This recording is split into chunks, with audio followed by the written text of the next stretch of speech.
Señor Presidente, estimado Alberto Fernández, señoras y señores ministros, Excelencias, Monsieur le directeur exécutif de l'Observatoire politique de l'Amérique latine et de la Caraïbe, cher Gaspar Estrada, queridos profesoras y profesores, queridos estudiantes, señoras y señores, queridos amigos, buenas tardes.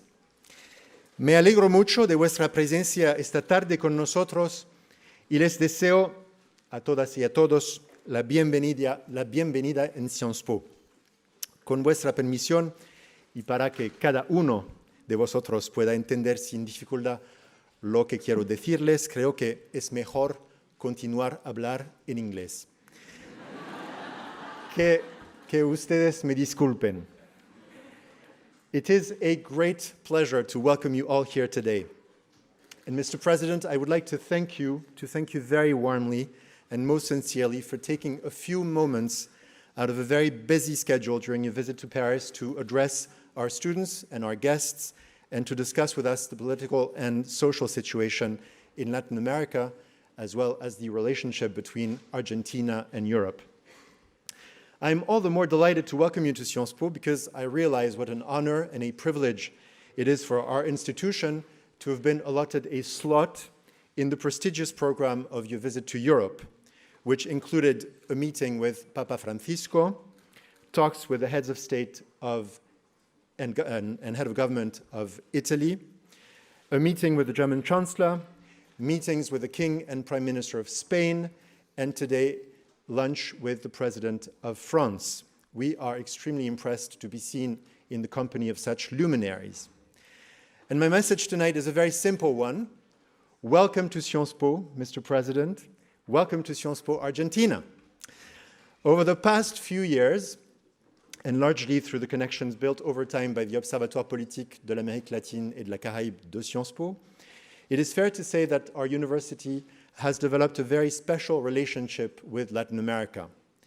In the course of the last 6 years, we have received here at Sciences Po Colombian presidents Ernesto Samper and Iván Duque, Costa Rican presidents Laura Chinchilla and Carlos Alvarado, Brazilian President Dilma Rousseff, who came in the footsteps of her predecessor Lula, who was awarded an honorary degree here, Ecuadorian President Rafael Correa, as well as the Ecuadorian President of the UN General Assembly, Maria Fernanda Espinosa, and just a few days ago, Davi Kopenawa and Almir Narayamoga, two leaders and spokespersons for the indigenous peoples of the Brazilian Amazon.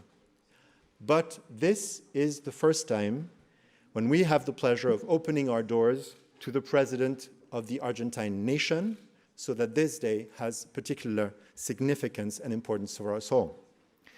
And I would like to take this opportunity to extend a special greeting to some of your compatriots, Mr. President, the Argentinian students at Sciences Po. There are quite a few in the audience tonight. Maybe they could let us hear them. Argentinian students, where are you? You have to be a little more vocal. Where are you? There they are.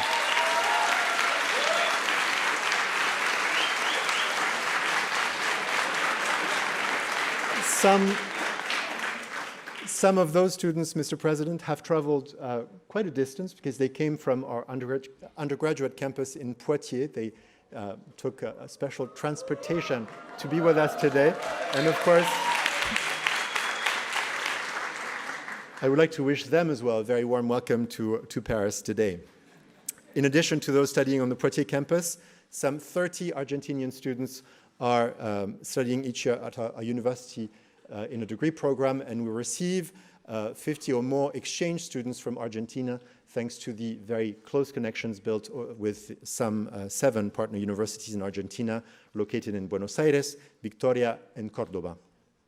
Mr. President, as everyone here knows, you are a lawyer and professor of criminal law at the University of Buenos Aires. You were elected in the first round of the latest Argentine presidential elections, and you were sworn in as president of Argentina on the 10th of December last year, becoming the new occupant of the Casa Rosada. 3 days later, you were back at the University of Buenos Aires to supervise an exam in your class on the general theory of crime. and you have announced your intention to continue teaching despite the demands of the highest office. This commitment to higher education, to passing on knowledge, and to training the next generations is, of course, one which we find particularly remarkable here at Sciences Po, and which we encourage you to uphold. Mr. President, whether we think of the economic and social crisis which your country is undergoing, of poverty, of public debt, of unemployment or inflation, the challenges which you must meet in the service of your country are numerous, they are daunting, they are particularly complex. As soon as you took office, you decided to launch a plan to combat hunger for the most destitute, while at the same time introducing an important tax reform and increasing the minimum wage. You have also let it be known that you wanted to decriminalize abortion. These are some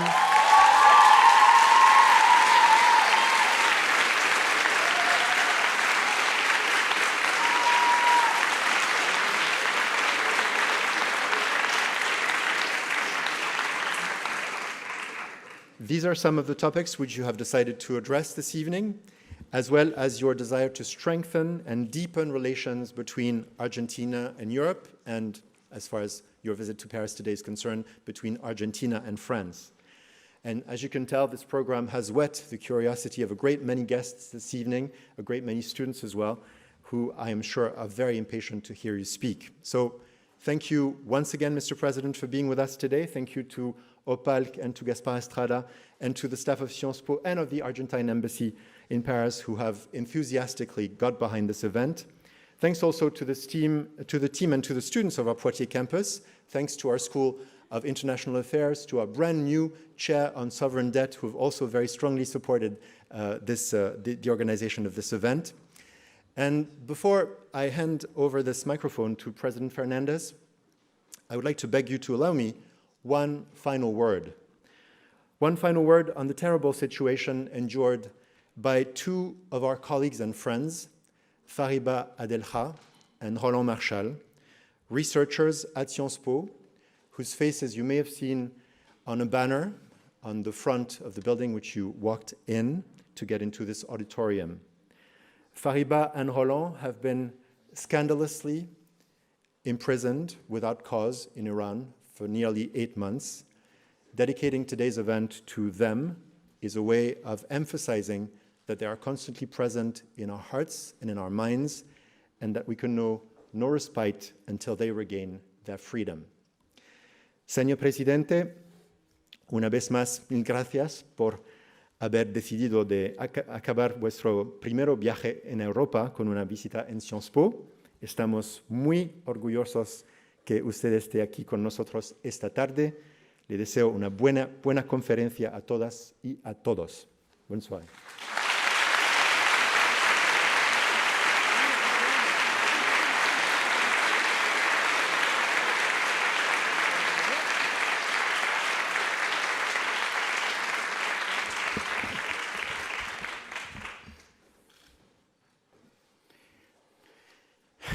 Bueno, lindo estar acá.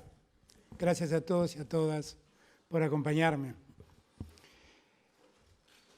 Le decía al rector que su español es muy bueno.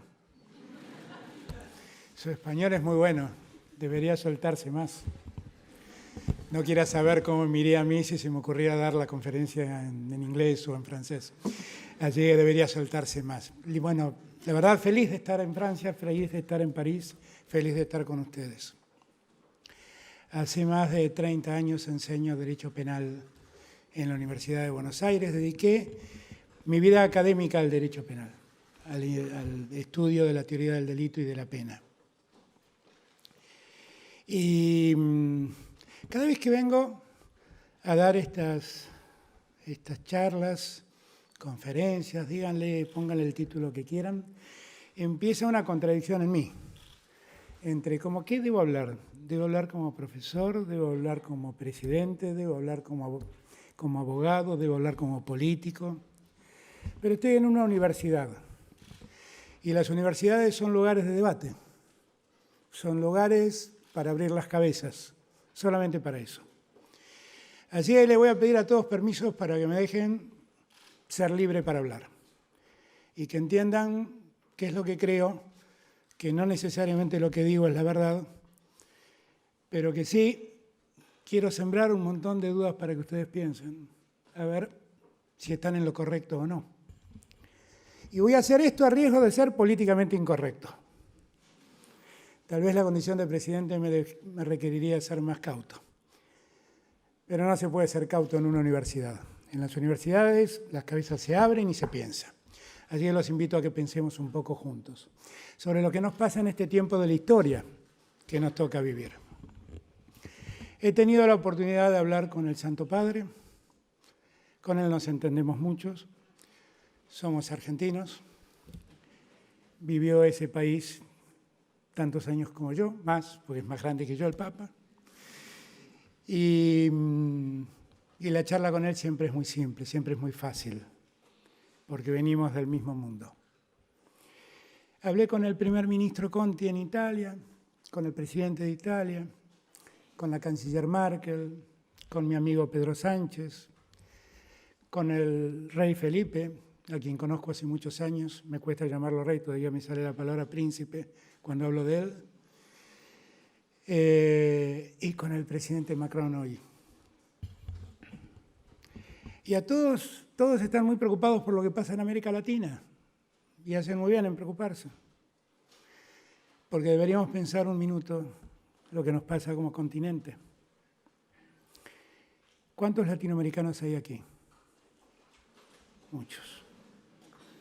Veo que los argentinos acá somos menos. Miren, van a entender de lo que hablo. Todos nosotros venimos de un continente que tiene peculiaridades. Es un continente que, si se lo mira en abstracto, es un continente formidable. Es un continente con petróleo, es un continente con gas, es un continente con oro y con plata, es un continente con cobre, es un continente con litio, es un continente con extensas llanuras donde se produce la mejor agricultura y la mejor ganadería. Hoy me enteré que es el continente que produce la mejor lana del mundo. Me lo contó un francés, no es que me he vuelto otra vez soberbiamente argentino. Es un continente bañado por mares, por océanos, por el Pacífico, por el Atlántico, con unos recursos pesqueros increíbles. En esas plataformas continentales el petróleo surge. ¿Por qué en este continente tan rico es el continente que tiene el pulmón del mundo en la Amazonia? ¿Por qué en este continente tan rico se sufre tanto? Hay una sola respuesta: desigualdad. El problema de América Latina es la desigualdad. La brecha que separa a los ricos de los pobres. La concentración del ingreso en unos muy pocos y la distribución de la pobreza en millones. Y ahí es donde debemos reparar un instante. Un instante. Porque no parece ser justo. No parece ser justo vivir en semejante tierra y tener que padecer tanta pobreza y tanta desigualdad. Y esto no es un problema de ideologías, ¿eh? No es un problema de si somos más socialistas o más liberales. Es un problema ético que tenemos como sociedad. ¿Hasta dónde nosotros podemos seguir conviviendo con semejante desequilibrio? ¿Hasta dónde? Esa yo creo que es la gran disyuntiva que tiene América Latina. Y es un poco lo que le está pasando en estos días. Yo quiero mucho a mi continente. Soy un argentino, pero que ama América Latina, que la quiere ver unida, que la quiere ver progresar, que le duele mucho todo lo que le pasa. Le duele la desigualdad, le duele las faltas de libertades allí donde faltan, le duele. Y quisiera una América Latina muy integrada, creciendo juntos. Y una América Latina integrada con lógicas de mayor igualdad social. Durante todos estos años, cada vez que me invitaban como me invitaron ustedes a hablar de América Latina, solían hablarme de un milagro. Era el milagro chileno. Y les quiero aclarar que tengo muchos amigos chilenos y que tengo muchos amigos de la Concertación chilena y que muchos de esos chilenos se educaron en Francia, en Alemania, en Europa, cuando Pinochet los perseguía y se vinieron a exiliar a estas tierras. Y la realidad es que me hablaban del milagro chileno y yo los miraba con cara de ¿qué me estarán hablando estos tipos? Porque claro, en verdad el milagro chileno era que en un continente con mucha inestabilidad económica y con muchas caídas de la economía, Chile crecía. Chile crecía. Lo que nadie reparaba era que Chile fue durante décadas el país más desigual de América Latina. Y que hoy debe ser el segundo o el tercero país más desigual de América Latina. Entonces, cada vez que me hablaban del milagro chileno, ¿saben lo que yo decía? Miren, el milagro chileno es que los chilenos no reaccionen, que los chilenos no adviertan lo que les está pasando. Pero hay un día donde se dan cuenta, porque Lincoln dijo algo que tuvo mucha razón. Aquella frase que decía, se les puede mentir a algunos todo el tiempo, se le puede mentir a todos algún tiempo. Lo que no se puede es mentirle a todos todo el tiempo, porque un día te descubren. Y un día se dieron cuenta los chilenos, se dieron cuenta. Y reaccionaron como reaccionaron. Obviamente hay que preservar la institucionalidad en Chile, yo he hablado con el presidente Piñera, nada de esto justifica el alzamiento contra la democracia, pero sí es un llamado de alerta de lo que pasó en Chile. Y lo que pasó en Chile no es distinto a lo que pasó en Ecuador o lo que pasó en Colombia. No es distinto. No es distinto. Miren, el gran debate que América Latina hoy tiene es cómo encarar el futuro para darle mayor igualdad a sus sociedades. Ese es el gran debate. Ese es el gran desafío. Dar igualdades quiere decir, antes que nada, rescatar de la pobreza a los que han caído en el pozo de la pobreza. Porque ninguna sociedad puede sentirse digna sabiendo que parte de la sociedad padece la pobreza. Y la pobreza es un problema en América Latina. Yo vengo de un país donde el 40% de los argentinos está por debajo de la línea de pobreza. Y mi primera obsesión es sacar de la pobreza a los que cayeron en la pobreza y darle alimento a los que padecen hambre. Porque además, ustedes saben que los argentinos somos jactanciosos, ¿no? Por momentos insoportables, yo lo admito. Y tenemos muchos récords, ¿no? Tenemos, por ejemplo, la avenida más larga del mundo, la avenida más ancha del mundo, tenemos el río más ancho del mundo. Me enteré hoy que tenemos la mejor lana del mundo. Tenemos al mejor jugador del mundo, que se llama Messi. Tuvimos al mejor jugador del mundo, que se llamó Maradona. Tenemos un papa, pero tenemos un 40% de pobres. Nada de eso sirve para calmar la vergüenza y el dolor como sociedad de la pobreza. Nada. Yo llegué al gobierno y esa fue mi principal preocupación. A ver, trabajemos para que dejen de pasar hambre, los que hoy están pasando hambre. Porque en realidad, entre las cosas que decimos los argentinos, es que somos capaces de producir alimentos para 400 millones de personas. Y no podemos alimentar a 15. Algo no está bien en Argentina. Y algo está en Argentina tan mal como está en toda América Latina. Argentina, a su vez, tiene otros problemas. Que todo esto ocurre en el mismo momento en que estamos asediados por una deuda cuantiosa, que ha sido tomada irresponsablemente en muy poco tiempo. Y el problema no es que se tomó mucha deuda en muy poco tiempo. El problema es que además se comprometieron a pagarla muy rápido. Y esa es una ecuación imposible. Venimos de años de recesión económica, venimos de más de 2 años consecutivos de caída del consumo, venimos de una balanza comercial deficitaria, porque es más lo que durante todos estos años fue más lo que se importó que lo que se exportó, pero nos obligamos a pagar rápidamente esa deuda.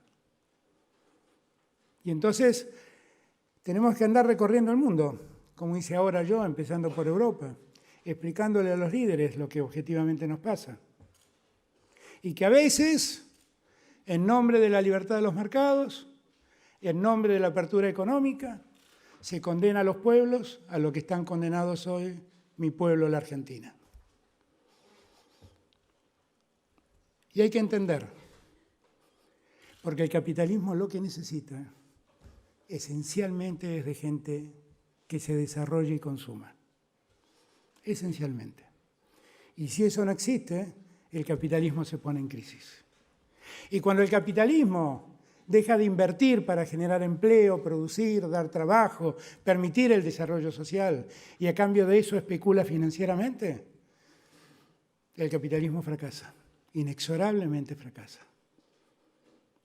Yo estoy seguro que los primeros liberales, los primeros cultores del capitalismo y del liberalismo, en su mejor idea, no habrán pensado en ninguna de estas cosas. Y estoy seguro que cuando el liberalismo cambió la idea de invertir con riesgo para producir y la cambió por invertir en mercados para ganar rápidamente plata, empezó a invertir cuando los bonos no funcionaban en commodities y hacer subir el precio de los commodities para especular y ganar dinero, no se dio cuenta cómo estaban destruyendo al mundo. No se dieron cuenta. O se dieron cuenta y no nos dimos cuenta nosotros, que ya estamos llegando un poco tarde. Pero nunca es tarde. Nunca es tarde. Porque finalmente lo que hace falta es hablarnos con la verdad y ver qué empezamos a hacer para cambiar esta realidad.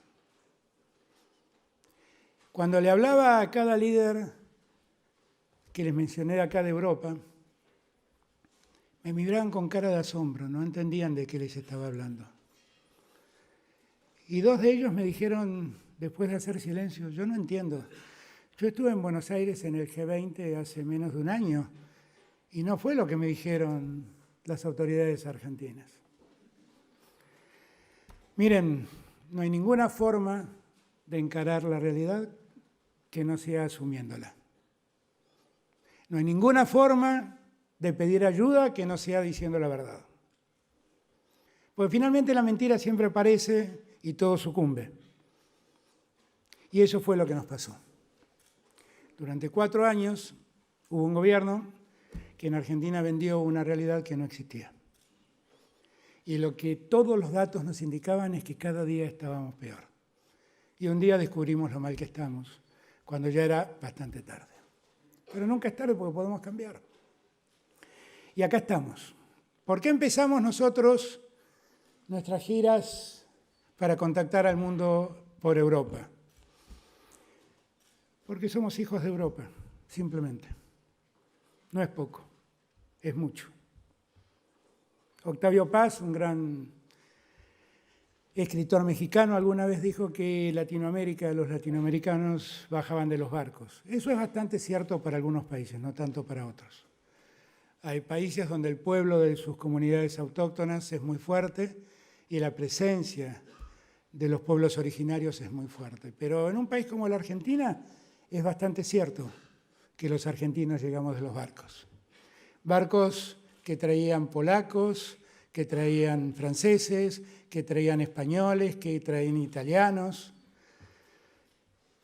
que traían alemanes, que traían portugueses.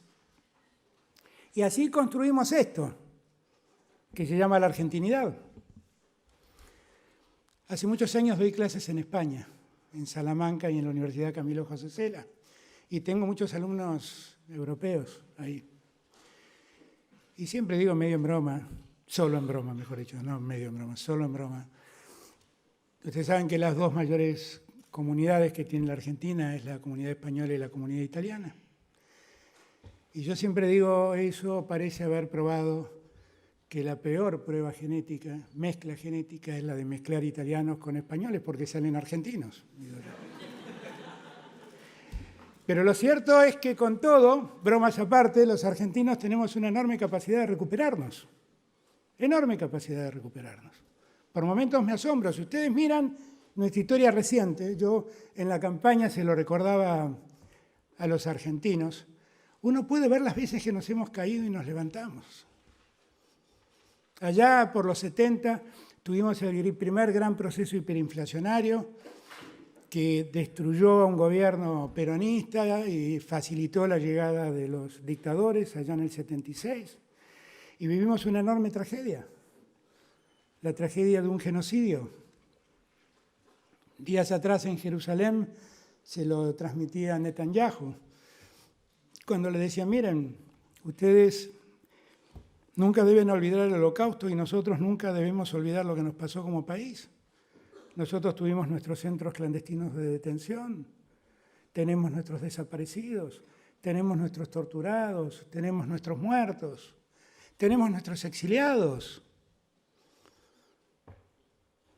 Esos mismos genocidas nos llevaron a una guerra que perdimos, donde murieron soldados de 18 años, en las Malvinas, que es una tierra que todavía reclamamos.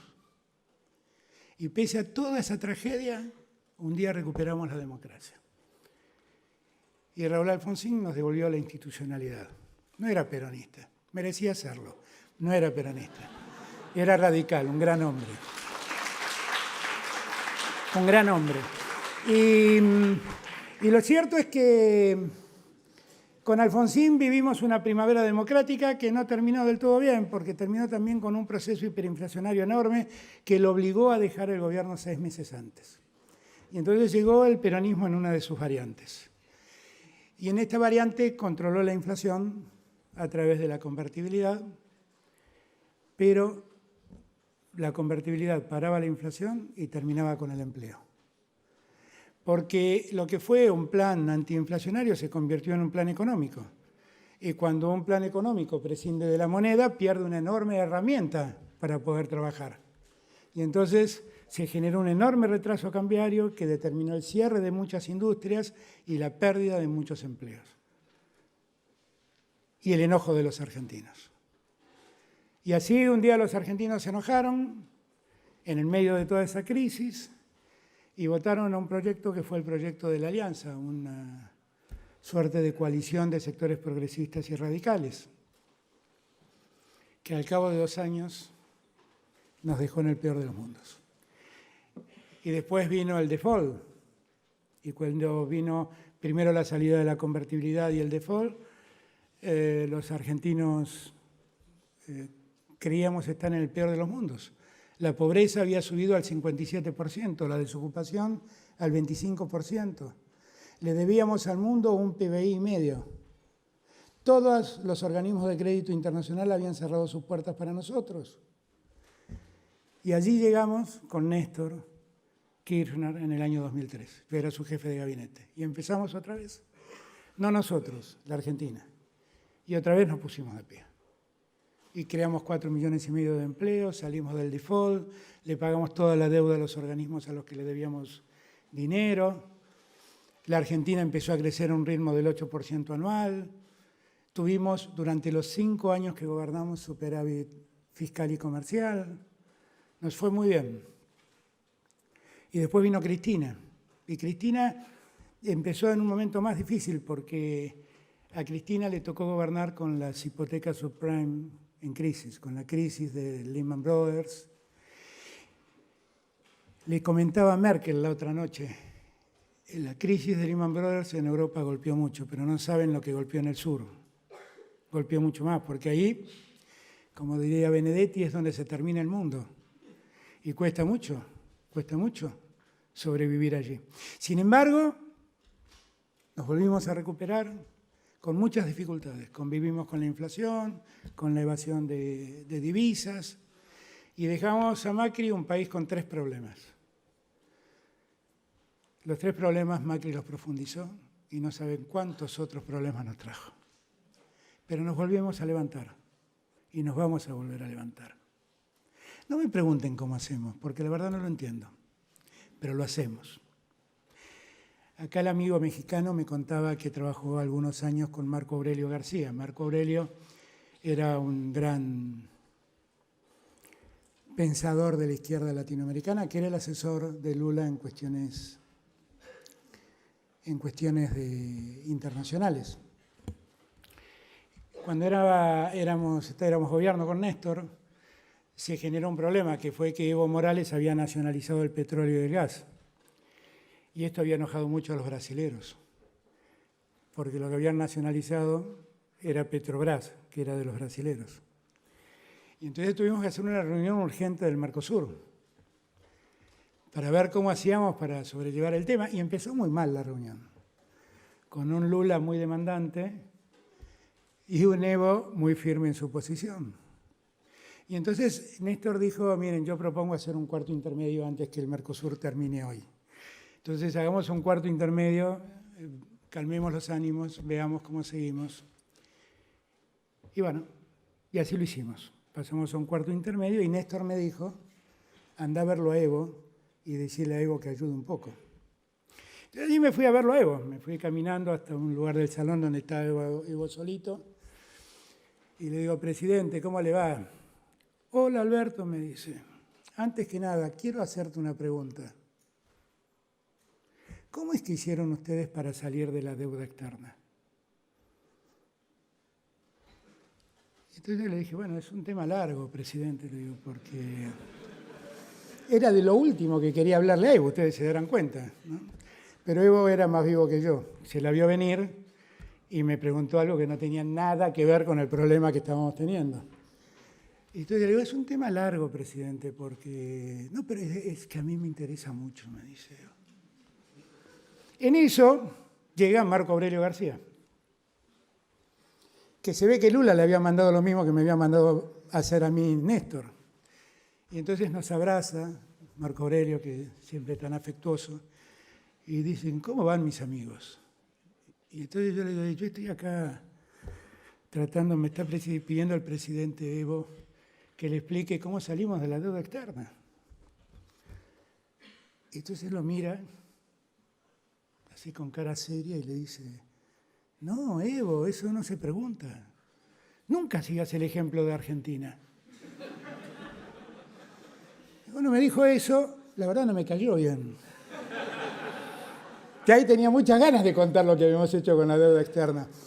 Y entonces le digo, no, pero ¿por qué? No, dice, bueno, no, nunca sigas el ejemplo de Argentina. Argentina es un país muy raro, dijo. Es muy raro, dice. Mirá, te voy a contar. Yo ahí estaba en silencio, era muy amigo de Marco Aurelio, pero me estaba empezando a molestar lo que estaba haciendo. Y entonces dice, mirá, Evo, la realidad es que los argentinos son personas muy raras. Dice.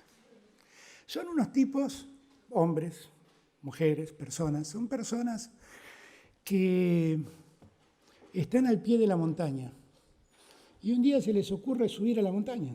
Y suben y trepan, y suben y trepan. Cuando llegan a lo más alto, ¿sabés lo que hacen?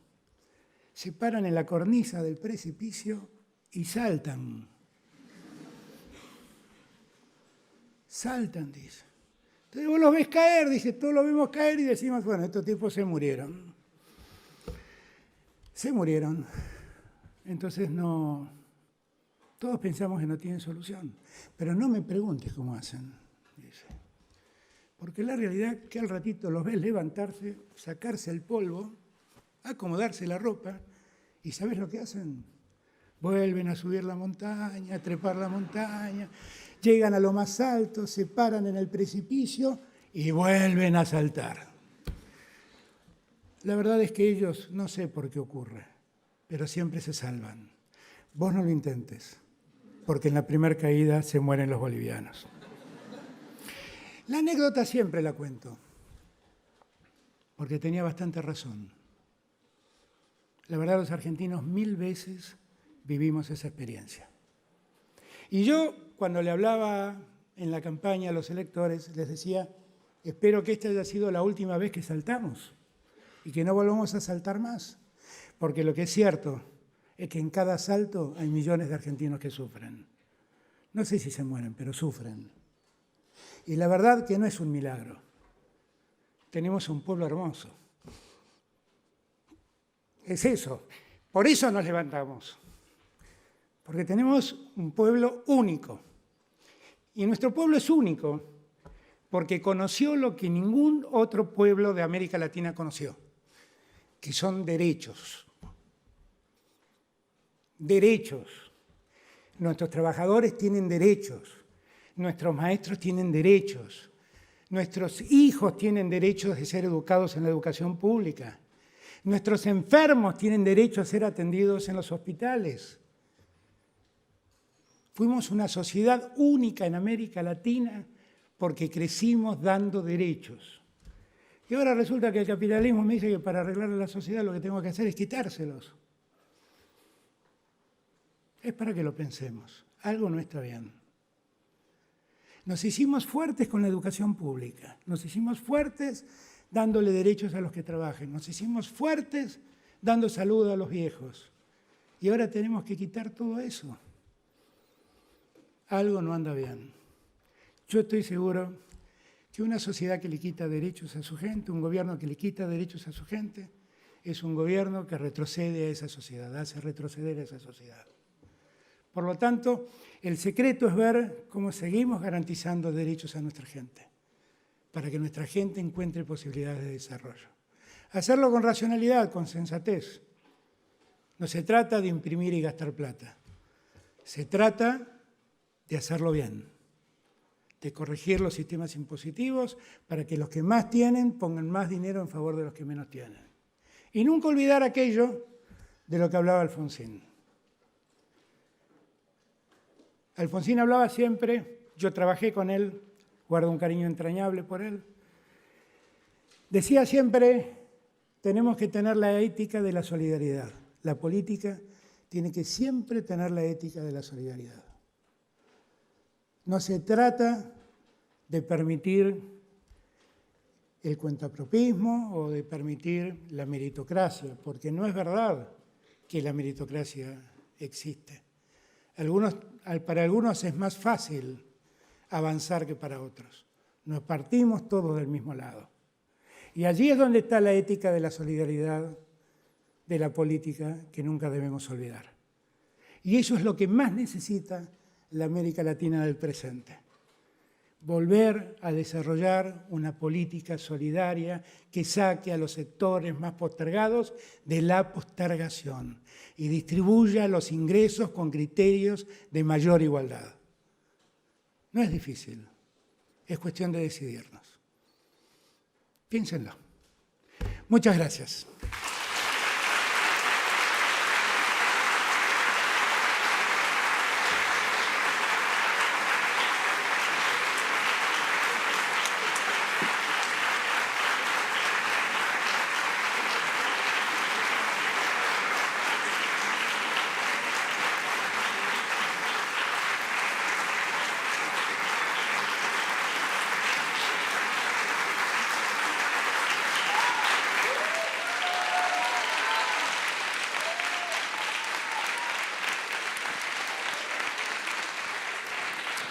Muchas gracias a todos, a todas y a todos, y en particular al presidente Fernández por estas palabras. Me parece muy importante lo que pudo mencionar de la historia de Argentina, de América Latina, y ese es un punto fundamental para nosotros. En la institución, como ve, tenemos a muchos estudiantes argentinos, pero también de América Latina, y hemos intentado durante estos últimos años desarrollar los vínculos de nuestra universidad con esta región. Entonces me parece muy importante su presencia y le quería de nuevo darle las gracias.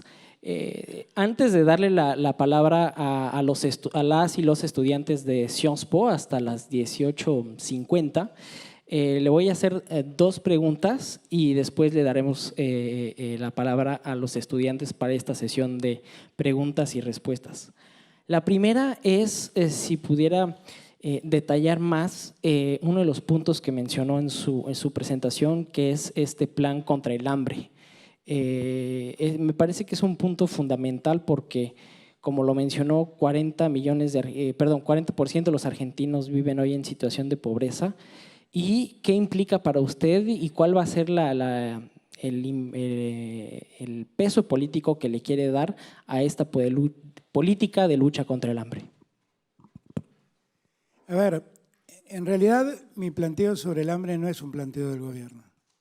Nosotros llamamos a todos los sectores de la sociedad a organizar un plan para luchar contra el hambre. Yo no tengo ningún deseo de que sea el triunfo de mi gobierno bajar el hambre de la gente. El deseo que tengo es vivir en una sociedad que se preocupó por terminar el hambre de sus semejantes. Ese es el deseo que tengo. Lo que quiero es que los argentinos, las argentinas, les argentines, que todos sepamos que tenemos la obligación de terminar con el hambre de nuestros compatriotas. El plan es un plan relativamente simple. Es un plan que le entrega una tarjeta de crédito a los sectores más carenciados, según tengan 1 o 2 hijos o más, distinta es la suma. Y con esa tarjeta, en esa tarjeta se acredita X cantidad de dinero y con ese dinero se pueden hacer compras solo de alimentos.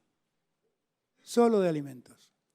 Si ustedes ven, entre el año 2015 y el año 2019, en Argentina cayeron alimentos básicos. Por ejemplo, el consumo de leche cayó un 30%. El consumo de pan cayó otro tanto. No es que cayó el consumo de champán, cayó el consumo de leche y de pan. Eso es lo que tiene que alarmarnos. Lo que nosotros vimos, tiene un mes de vida este programa, es que precisamente la mayor cantidad de compras está en lácteos, en leche, en yogures, en quesos, algo que no podían comprar porque no tenían cómo hacerlo y que es central para el desarrollo de un niño. Ustedes saben que la capacidad intelectual de una persona está absolutamente determinada por el modo como se alimenta en sus primeros años de vida. Si en esos primeros años de vida no se alimenta adecuadamente, no recibe las proteínas adecuadas, esa persona va a tener problemas de comprensión por el resto de su vida. Y por lo tanto, para nosotros garantizar que el recién nacido y el que tenga hasta 5 años de edad tenga la alimentación mínima y necesaria, es central. Porque además vivimos en un tiempo en donde el conocimiento es lo que hace rico a las sociedades. América Latina lo sabe. Tiene todo lo que les dije que tiene, pero no ha desarrollado la ciencia y la tecnología para poder extraer solo esos minerales o esos recursos. Y entonces siempre terminan recurriendo a otros que sí desarrollaron la inteligencia necesaria como para poder explotarlos. Nunca se preguntaron por qué Angola, Nigeria, Arabia nadan en lagos de petróleo y sin embargo son tan pobres, porque no desarrollaron el conocimiento como sociedad. Y el gran desafío de este tiempo es el conocimiento, es el saber, es el desarrollo de la ciencia y de la tecnología. Y para que eso ocurra, lo primero que tenemos que hacer es garantizar que nuestros niños tengan la capacidad necesaria en términos alimentarios como para que no se frustre su capacidad intelectual. Ese es el sentido del plan. Tiene un mes de vida. Estamos contentos de cómo está funcionando. Todavía falta llegar a todo el país, pero estamos muy animados. Muchas gracias, presidente. Y la segunda pregunta tiene que ver con un punto, me parece, central para el anfiteatro, lo escuchamos, es el tema de la despenalización y la legalización del aborto. Si usted quisiera profundizar sobre eso también. En la Argentina, el aborto es un delito. Es un extraño delito donde casi nunca se condena a ninguna mujer por aborto, pero donde todos sabemos que el aborto existe. ¿Cuál es el problema de que exista un delito de aborto? El problema es que todo aborto se vuelve clandestino. Y en la clandestinidad el riesgo de vida y el riesgo de salud de la mujer se potencia. Entonces, el problema es más agudo de acuerdo a la clase social de quien practica el aborto. Si es de una clase social alta, seguramente practicará el aborto en un centro de salud adecuado, con condiciones de asepsia adecuadas, y el certificado médico dirá que tuvo un aborto espontáneo y su salud estará absolutamente garantizada. Pero si estamos en presencia de una mujer sin recursos, toda su vida corre peligro. Y si zafa su vida, corre el riesgo de quedar infértil o de sufrir lesiones internas que la dañen mucho. La discusión del aborto para mí es parte de la discusión hipócrita que históricamente tiene la Argentina cada tanto. Durante años debatimos si la persona divorciada se podía volver a casar. Y era una discusión, yo soy hijo de una madre divorciada que reconstruyó una familia. Y la verdad mi familia es la que reconstruyó a mi mamá. Mi padre es el segundo marido de mi mamá, no mi papá biológico, así lo llamo. Ya no vive, lamentablemente. Pero yo me acuerdo que yo era chiquito y las personas divorciadas no podían volver a casarse. Mi mamá era divorciada, conoció a Carlos, Carlos era divorciado, nunca mi mamá y Carlos se pudieron casar. Y mi mamá vivía atormentada, porque sentía que estaba en pecado con la iglesia. Entonces me acuerdo que me mandaba al colegio, siempre cuento la misma anécdota, y me decía, si te llegan a preguntar por mi estado civil, decí que estoy casada vía México. Yo repetía, parecía en México ya existía el divorcio y entonces decían que efectivamente hacías como un trámite consular que decían que en México te reconocían que estabas casado. Pero para la ley argentina no servía absolutamente para nada. Un día vino Alfonsín y propuso legalizar absolutamente el divorcio vincular y permitir un segundo matrimonio. Y fue un debate insufrible, insufrible. La cuestión es que salió la ley, mi mamá y Carlos se casaron y los 3 hijos fuimos testigos del casamiento. Y yo siempre me pregunté, ¿para qué discutimos durante 20 años esto? ¿Para qué? Yo siento que con el aborto pasa algo parecido. Hay quien siente que legalizar el aborto lo vuelve obligatorio. Y no es obligatorio para nadie. No es obligatorio para nadie. Y lo que sí es un tema que debemos resolver desde el mundo de la salud pública. Porque lo que no podemos es poner en riesgo la salud de la mujer que decide abortar. Y eso yo no vivo en paz con mi conciencia, sabiendo que una mujer tal vez necesita practicarse un aborto, no tiene las condiciones de asepsia para pagar, no tiene las condiciones económicas para pagar ese aborto y termina en manos de un curandero que con una aguja la termina lastimando y a veces matando.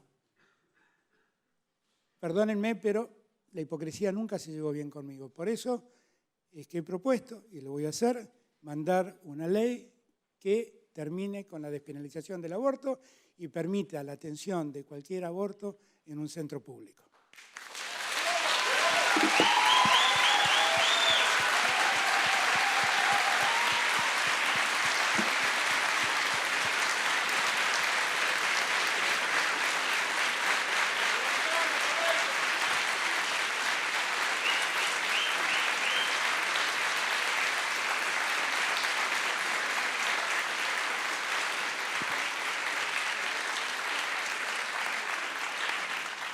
Bueno, muchas gracias, presidente. Ahora vamos a dar paso a las preguntas de las y los estudiantes de Sciences Po. Entonces, le voy a pedir a los estudiantes que se levanten y que se hagan una fila atrás de cada uno de los micrófonos que están ya instalados. Vamos a tomar una ronda de entre 3 y 4 preguntas para que las responda el presidente. Le recuerdo las reglas de esta institución. Son muy simples. Ustedes están libres de preguntar lo que quieran. Ningún tema está prohibido. Las únicas 3 cosas que sí están prohibidas son hacer comentarios racistas, homofóbicos o lesivos a cualquier religión. A partir de ahí, la expresión es libre. Entonces empezamos por el lado izquierdo, por favor. Y si se pueden presentar también. Muchísimas gracias por su conferencia. Yo me llamo Malena, soy argentina, estudiante en Sciences Po. Y tengo la pregunta siguiente. Ayer Axel Kicillof anunció que finalmente hará frente al pago de los 250 millones de dólares para evitar que la provincia de Buenos Aires caiga en default. Por un lado, la decisión de no pagar no habría agradado mucho al FMI, pero por otro lado habría enviado una señal fuerte con relación a la determinación de Argentina en su negociación de la deuda. Así que mi pregunta es qué precedente establece esta decisión y qué influencia puede tener para la negociación de la deuda nacional. Gracias. Déjame contestarla porque espero que no me pregunten solo de economía. Entonces prefiero terminar esto rápidamente. Mira, hay momentos en donde uno gobernando enfrenta dilemas. Y había un dilema. ¿Qué mensaje estoy dando pagando? Porque la verdad es que la deuda argentina es insostenible y es imposible de pagar en estos términos. Ahora, estamos iniciando un proceso de conversación y de discusión. Y no queríamos que nadie piense que estamos condicionando ese proceso de discusión. Por eso, con Axel coincidimos en que pague. Pero que pague no quiere decir que estamos en condiciones de pagar. Quiere decir que no estamos tomando una decisión unilateral antes de sentarnos a discutir con los acreedores. Los acreedores deben saber que la Argentina está impedida de cumplir sus obligaciones y que, por lo tanto, necesita reordenar esa deuda en acuerdo con el fondo y en acuerdo con los acreedores. Aquí. Buenas noches, señor presidente. Antes que nada, gracias por la oportunidad de hacer esta pregunta. Yo estoy haciendo trampa porque en realidad soy exalumno de la universidad y nobleza obliga, le tengo que confesar que hasta el 10 de diciembre trabajé en el gobierno anterior. Pero bueno, como usted dijo, es parte del debate y agradezco mucho la posibilidad de hacerle esta pregunta. De verdad, lo valoro mucho. Usted ponderó en las últimas horas el liderazgo y el temperamento del presidente Emmanuel Macron. Yo le quería comentar muy brevemente una anécdota. Yo me gradué acá hace exactamente 6 años y el presidente Macron en ese mismo escenario se paró frente a nosotros y dijo algo que a mí siempre me marcó. Dijo, en política, cuando les digan que algo siempre se hizo de una manera, porque siempre se hizo de una manera, rechacen esa inercia mediocre y hagan todo lo que puedan para cambiarlo. Y a mí, en mi vida, lo que me desvela es pensar cuál es la inercia mediocre en la Argentina. Y eso es lo que le quiero preguntar. Y si usted me dice que es la desigualdad y la pobreza, permitirme preguntarle, teniendo en cuenta que en los últimos 100 años muchas décadas fueron gobernadas por el partido al que usted pertenece, ¿qué responsabilidad le cabe al peronismo y qué rasgos del peronismo pueden haber contribuido a esa inercia mediocre? Y una vez que los identifique, ¿qué va a cambiar usted de esos rasgos para ser distinto de algunos predecesores? Muchísimas gracias de vuelta por la oportunidad, lo valoro de verdad. No, muchas gracias. ¿Cómo es tu nombre? Jan. Jan, en verdad hiciste como 5 preguntas. Estoy tratando de acordarme cuáles eran. Mira, lo que dice Macron es bastante cierto. Es bastante cierto. En derecho penal, nosotros somos hijos de un catedrático español que el franquismo mandó al exilio a la Argentina y nosotros lo aprovechamos mucho. Se llamaba Luis Jiménez de Azúa. Luis Jiménez de Azúa decía que la jurisprudencia, que es el arte entre comillas, es la decisión de los jueces de utilizar fallos precedentes para fundar los propios, suele ser muy nociva, porque ocurre que uno dice una estupidez y todos la repiten, invocándola. Con lo cual, yo creo que si lo que quiso decir Macron es no repitan, porque repitiendo por ahí sacan los mismos resultados solamente por repetir, creo que tiene razón. Creo que tiene razón. La Argentina, el mayor problema que tiene a veces es el encierro en los dogmas. Creo que ese es el mayor problema que tiene. Pues la verdad es que el macrismo gobernó con dogmas y en los hechos terminó haciendo todo lo contrario de lo que los dogmas le recomendaban. Y hubiera sido mucho mejor manejar la realidad y tratar de corregirla despegándose de esos dogmas. Porque además en materia económica, los dogmas son muy nocivos. Son muy nocivos. No es verdad que la libertad plena te resuelve todos los problemas. A veces te trae muchos problemas la libertad de los mercados. No es verdad. Y las grandes potencias que se han desarrollado regulan mucho el funcionamiento de los mercados, tratando de que eso funcione bien. Una vez me dijo el vicepresidente de Uruguay, que fue durante muchos años ministro de Economía de Uruguay, que manejar un ministerio de Economía en América Latina es como manejar un taller de autos. Entran 2 autos al taller que tienen problemas de carburación, pero para desarmar el primer carburador necesitas una llave de 4 pulgadas y para desarmar el otro necesitas una llave de 8. No hay una llave que resuelva desarmar el carburador. Hay muchas. Y en cada ocasión tenés que buscar la que más te sirve. Si vos me decís, el peronismo tuvo algunas culpas de lo que le pasó a la Argentina, pero muchas más culpas tuvieron los que no fueron peronistas, con toda franqueza te lo digo. Porque siempre venimos a resolver los problemas que dejaron. Nosotros somos expertos en resolver los problemas que dejan.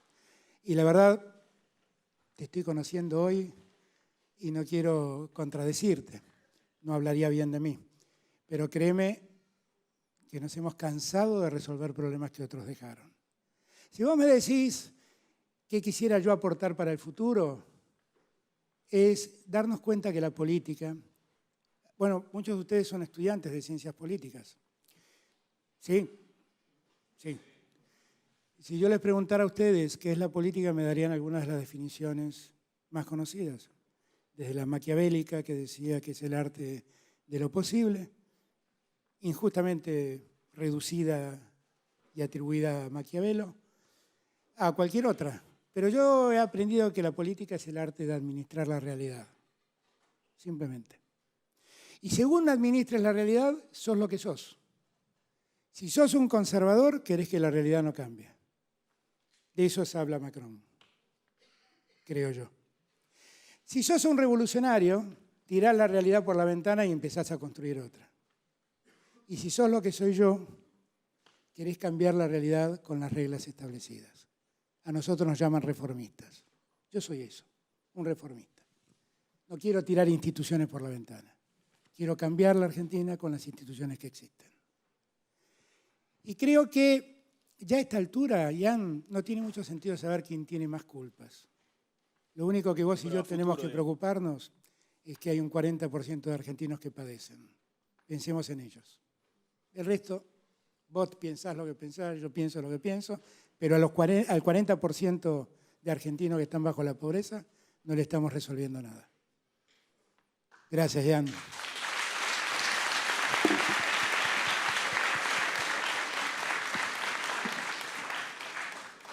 Buenas noches, gracias por su discurso. En todo caso, le deseo para sus próximos 4 años lo mejor, sobre todo para su país también. El tema de la presentación es las relaciones entre América Latina. Escogemos en menos de 2 meses al presidente de la OEA, una persona que supongo que tanto como usted como yo no apreciamos mucho, quizás sea la palabra, y sobre todo que la nueva presidencia de la CELAC pasa a México también. Mi pregunta concisa: ¿cuáles serán sus primeras 2 acciones, o a corto plazo al menos, para fomentar las relaciones entre estados en un contexto muy desfavorable? Brasil, Chile, Estados Unidos, presidentes con ideologías creo diferentes a las suyas. ¿Qué serían como esas acciones rápidas que a usted le gustaría implementar, sabiendo que tiene también problemas internos graves por resolver? ¿Sos mexicano o no? No, de Honduras y me llamo Esteban, perdón. Hondureño. ¿Y qué dijiste? Y también hice trampa porque soy exalumno también. Bueno, está muy bien, está bien. La estadística dice que el 66% de los que preguntan son egresados. No, lo que digo es esto. ¿Tu nombre era? Esteban. Esteban. Mirá, yo he sido amigo de Almagro. Lo conozco hace muchos años. Pero creo que su gestión en la OEA fue espantosa, sinceramente. Y aquello que estaba llamado a resolver, no solamente no lo resolvió, sino que complicó todo el escenario. Me parece que la OEA necesita un mejor futuro. Ahora, la verdad es que a mí no me preocupa llevarme bien con los que piensan igual que yo. Y menos si los que piensan distinto a mí han sido elegidos por sus pueblos. ¿Quién soy yo para elegir? Trump es un presidente legítimamente elegido, como es Piñera, como es Duque. ¿Quién soy yo para decidir llevarme bien solo con los que piensan como yo. Yo en todo caso trataré de hablar con ellos para convencerlos, que es parte de la acción de la política. Y yo realmente lo que quiero es una América Latina unida, porque ahí nos fortalecemos para enfrentar los desafíos de la globalización. Todos separados nos va peor, está claro que nos va peor, está visto que nos va peor. Ahora, esto es hacer política, y parte de la política es convencer al otro. Bueno, tenemos que hablar, tenemos que discutir, tenemos que respetarnos. Tenemos que respetarnos. Nunca va a haber una América Latina con univocidad en el pensamiento, nunca, nunca. Pero eso no debe ser un problema. Lo que siempre debe haber es una América Latina democrática y respetar la democracia y respetar los procesos institucionales. Eso sí, por eso me preocupa tanto lo que pasa en Bolivia hoy en día. Eso sí, pero yo hablar y tratar de buscar puntos en común para que mi país avance, hablo con todos, no le pregunto cómo piensan. Y menos si han sido elegidos democráticamente. Gracias. Bueno, una última pregunta allá arriba, pero muy, muy breve porque ya tenemos que irnos, lamentablemente. Hola. Buenas noches, señor presidente. Me llamo María Cristina y quisiera saber específicamente sobre sus políticas económicas. ¿Cómo piensa relanzar la economía argentina en este momento para poder financiar sus políticas redistributivas? Muchas gracias. Gracias, María Cristina. Mirá, el día 12, en el Congreso Nacional, el ministro de Economía va a explicar todo lo necesario para que todos entiendan de qué se trata la necesidad de hacer sostenible la deuda. Hacer sostenible la deuda quiere decir darle tiempo a la Argentina para que vuelva a crecer y pueda volver a pagar. Quiere decir esto. Ese es el punto de arranque del plan que nosotros hemos hecho. No es verdad que no tenemos un plan. Es verdad que no lo contamos. Y no lo contamos porque estamos en plena negociación. Y contarlo también sería descubrir las cartas. Estamos jugando al póker y no con chicos. Entonces, tenemos que hacerlo bien, con inteligencia. Pero el plan es básicamente volver a poner en funcionamiento la economía argentina. En todos los países que visité, me reuní con empresarios que invierten en Argentina. Les pedí que confíen en el país, que sigan invirtiendo, que sigan produciendo, que sigan generando trabajo. Y ese es el único mecanismo que yo conozco para desarrollar una sociedad, ningún otro. Sobre esa base construiremos la riqueza pública de los ingresos públicos que correspondan para poder ayudar a los sectores más necesitados. Pero tampoco quiero que la solución sea la eterna ayuda a los sectores más necesitados. Lo que yo necesito es que esos sectores trabajen y puedan generar su propia fuente de ingresos. Y eso hay que hacerlo invirtiendo y dando trabajo. Así que después del 12, lee los diarios argentinos que vas a empezar a tener indicios. Gracias, María Cristina. Muchas gracias, presidente, y le pido que den un gran aplauso al presidente.